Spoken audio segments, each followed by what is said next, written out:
मैं सनी कुमार स्वागत करता हूं सभी को मेरे इस चैनल पे। आज हम लोग जानेंगे इलेक्शन कमीशन के बारे में, जिसमें इलेक्शन कमीशन का काम क्या है वो जानेंगे, इलेक्शन कमीशन की शक्तियां क्या है और इलेक्शन कमीशन भारत में कितने तरीके का चुनाव करवाता है। साथ में ये भी जानेंगे कि भारत में जो वोट डालने की उम्र है वो 21 वर्ष से घटा करके 18 वर्ष मिनिमम कब कर दी गई और वोट डालने का अधिकार हम लोगों को कहाँ से मिला है, ये सभी बातें हम लोग जानेंगे। आप लोग वीडियो में बने रहेगा। वीडियो पसंद आता है तो लाइक, सब्सक्राइब और शेयर कीजिएगा। तो चलिए शुरू करते हैं हम लोग इलेक्शन कमीशन को।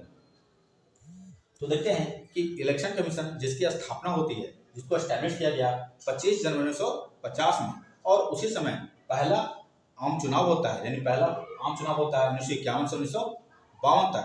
पहला आम चुनाव होता है 1951 से 1952 तक, जिसमें टोटल रजिस्टर्ड वोटर थे 17.1 करोड़, ये रजिस्टर्ड थे। और पहला जो चीफ इलेक्शन कमीशन थे उनका नाम था सुकुमार सेन। अब देखते हैं कि पहला आम चुनाव से लेकर के जो अभी तक 2024 में आम चुनाव होने वाले हैं वो 18 नंबर का है। और इस समय में बहुत सारे परिवर्तन देखे गए। तो देखते हैं क्या क्या परिवर्तन होता है। तो जान लें कि भारतीय संविधान का अनुच्छेद 326, जिसमें बताया गया है सार्वभौमिक वयस्क मताधिकार, यानी सभी वयस्कों को मत देने का अधिकार, यूनिवर्सल एडल्ट फ्रेंचाइजी, इसी को जानते हैं हम लोग राइट टू वोट, यानी वोट डालने का अधिकार। ये भी जान ले कि वोट डालने का जो अधिकार है राइट टू वोट, वो हमारा फंडामेंटल राइट नहीं है, वो कॉन्स्टिट्यूशनल राइट यानी संवैधानिक अधिकार है। अब देखते हैं कि 1988 तक जो अनुच्छेद 326 तक वोट डालने की उम्र थी वो 21 वर्ष थी, मिनिमम 21 वर्ष। लेकिन 1988 के बाद भारत में संविधान संशोधन किया गया 61 नंबर का, 61वां संविधान संशोधन किया गया और वोट डालने की जो उम्र है वो 21 से घटा करके 18 कर दी गई।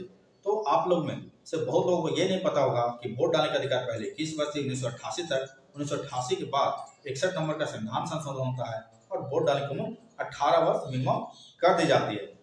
अब हम लोग देखते हैं चुनाव के बारे में। तो भारत में इलेक्शन कमीशन 3 तरीके के चुनाव करवाता है। लोकसभा चुनाव, जिसे हम लोग आम चुनाव यानी जनरल इलेक्शन के बारे में जानते हैं। यहाँ पर हम लोग अभी तक जितने भी है आम चुनाव के बारे में बात किया, तो ये लोकसभा का ही चुनाव था। दूसरा होता है राज्यसभा चुनाव और तीसरा होता है विधानसभा चुनाव यानी स्टेट लेजिस्लेटिव असेंबली इलेक्शन। अब हम लोग बात कर लें चुनाव आयोग के बारे में। तो चुनाव आयोग भारतीय संविधान के भाग 15 में ही अनुच्छेद 324 से लेकर के 329 तक वर्णित किया गया है। इसी में इलेक्शन कमीशन है। अनुच्छेद 324(1) में ही बताया गया कि भारत में स्वतंत्र चुनाव आयोग होगा, जिसका काम होगा फ्री एंड फेयर इलेक्शन करवाना, पूरा भारत में निष्पक्ष चुनाव करवाना। अनुच्छेद 324 में ही बताया गया है कि जो चुनाव आयोग होगा वो संसद चुनाव, संसद में लोकसभा, राज्यसभा और राज्यों में विधानसभा, विधान परिषद और राष्ट्रपति, उपराष्ट्रपति का चुनाव, ये चुनाव आयोग ही करवाता है। अब इसके अलावा जो भी चुनाव बचे, जैसे राज्यों में पंचायत और म्यूनिसिपालिटी, जो पंचायत में होता है मुखिया, सरपंच, और म्यूनिसिपालिटी में होती है वार्ड काउंसलर, मेयर, इन सभी के चुनाव स्टेट इलेक्शन कमीशन यानी स्टेट इलेक्शन कमीशन करवाता है। जो चुनाव आयोग और राज्य चुनाव आयोग दोनों अलग अलग बॉडी है और स्वतंत्र बॉडी है। तो चलिए हम लोग देखते हैं इलेक्शन कमीशन। तो इलेक्शन कमीशन अभी वर्तमान में 3 सदस्य हैं। एक चीफ इलेक्शन कमीशन जो राजीव कुमार होता है, 2 अन्य इलेक्शन कमीशन जो एक धर्मेश शर्मा और दूसरा नीतीश कुमार व्यास है।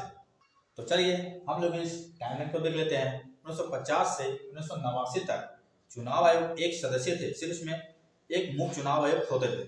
लेकिन 16 अक्टूबर 1989 से चुनाव आयोग 3 सदस्य हो गया, क्योंकि इसी समय 61वां संविधान संशोधन आता है और वोट डालने की उम्र जो मिनिमम 21 वर्ष थी उसे 18 वर्ष कर दी जाती है। तो चुनाव आयोग का काम भी बढ़ जाता है, इसलिए चुनाव आयोग को 3 सदस्य कर दी जाती है। लेकिन 1990 में चुनाव आयोग को फिर से सिंगल मेंबर बॉडी बना दिया जाता है, सिर्फ एक चीफ इलेक्शन कमीशन होता है।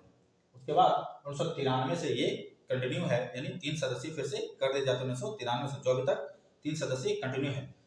अब चलिए इनकी नियुक्ति के बारे में जानते हैं। तो इनकी नियुक्ति, जो पहले इनकी नियुक्ति होती थी उसमें मंत्रिमंडल चुनकर भेजता था राष्ट्रपति को और राष्ट्रपति से नियुक्त करते थे। लेकिन 2023 में सुप्रीम कोर्ट ने नियम बना दिया कि जो इलेक्शन कमीशन नियुक्ति होगी उसमें सुप्रीम कोर्ट का मुख्य न्यायाधीश प्रधानमंत्री और विपक्ष का नेता होगा, यानी लोकसभा में जो भी विपक्ष का नेता है वो सभी ये 3 सदस्य लोग मिलकर चीफ इलेक्शन कमीशन का चुनाव करेंगे। लेकिन भारत सरकार ने फिर से एक नियम बना दिया जिसमें अब चुनाव आयोग की नियुक्ति करेगा, उसमें प्रधानमंत्री होगा, कैबिनेट का कोई मंत्री होगा जैसे गृह मंत्री, फाइनेंस मिनिस्टर, कोई भी, और एक विपक्ष का नेता होगा। तो वर्तमान में जो इलेक्शन कमीशन नियुक्ति हुई है तो धर्मेश कुमार और नीतीश कुमार व्यास, इनकी नियुक्ति प्रधानमंत्री, एक कैबिनेट मंत्री और विपक्ष का नेता ने मिलकर किया है। तो चलिए अब इनका कार्यकाल देख लेते हैं। तो चुनाव आयोग का जो कार्यकाल होता है वो कार्यकाल 6 वर्ष या 65 वर्ष, जो भी पहले पूरा हो जाए, यानी ये अगर नियुक्त होते हैं तो ये लगातार 6 वर्ष तक रहेंगे। इनका वेतन और भत्ते, पावर जितना भी होते हैं सुप्रीम कोर्ट के जज के समान होते हैं, इनका पावर भी सुप्रीम कोर्ट के जज की तरह होता है। अब हम देखते हैं चुनाव आयोग का काम के बारे में। तो चुनाव आयोग का काम है सबसे पहला चुनाव करवाना, यानी भारत में जितने भी चुनाव होते हैं यहाँ पे बताया मैंने सभी का चुनाव आयोग करवाता है। दूसरा मतदाता सूची बनवाना, यानी वोटर लिस्ट तैयार करवाना इनका ही काम है। राजनीतिक दलों को मान्यता देना, कौन सा राजनीतिक दल लोकल लेवल पे है, कौन सा स्टेट लेवल पर और कौन सा नेशनल राजनीतिक दल है, ये मान्यता चुनाव आयोग देते हैं। कि चुनाव चिन्ह का आवंटन करना, कि पार्टी के पास कौन सा चुनाव चिन्ह होगा, इसका आवंटन ये चुनाव आयोग करता है।